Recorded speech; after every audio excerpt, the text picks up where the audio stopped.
तो कहते हैं स्त्री की सबसे बड़ा गुण होता है पुरुष को अपने पल्लू से बांध लेना, है ना। माता का आंचल छोड़ दिया, अब पति का पल्लू पकड़ के घूम रहे हैं। लेकिन जरा तुलसीदास जी की धर्म पत्नी को देख लीजिए, रत्ना।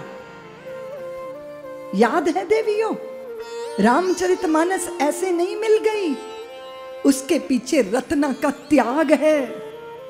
विकट कामनाओं को देता हुआ चुनौती चला वियोगी, काम कामना हुई कामिनी से निंदित होकर उपयोगी। ऐसा ही हुआ था ना।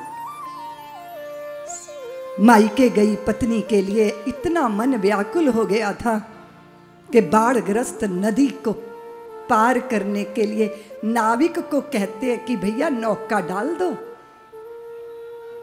तो नाविक बोले कि आपका दिमाग खराब होगा, मेरा नहीं खराब।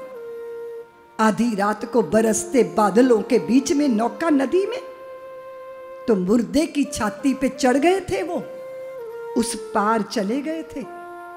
ससुराल का द्वार आधी रात को खटखटाऊंगा तो लोग कहेंगे कि दामाद जी सुबह होने की प्रतीक्षा नहीं कर पाए। संकोच लगा, इसलिए पीछे मुंडेर पे लटकते हुए सर्प को पकड़ के ऊपर चढ़ गए थे। काली रात थी, अंधियारी रात थी, बिजली चमकती थी, दामनी दमकती थी, वर्षा हो रही थी।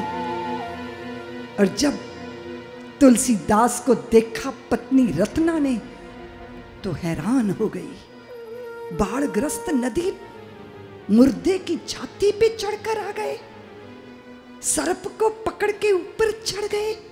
इतना साहस, इतनी शक्ति और इतना साहस है अगर, तो ये साहस इस मलमूत्र की पोटली पर अर्पित नहीं होना चाहिए।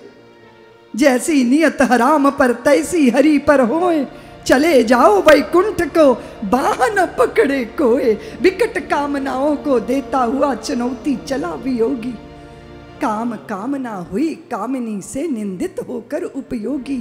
पा जाती संतोष वासना अगर गले लग जाती रत्ना, तो कैसे होते हुलसी सुत तुलसी तुलसी दास अगर बुझ जाती प्रेम पिपास। प्यार की प्यास बुझ जाती ना तो कहानी खत्म हो जाती। अगर रत्ना गले लग जाती ना तो कहानी खत्म हो जाती।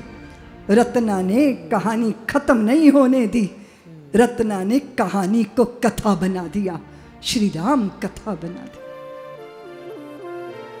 ये है भारत की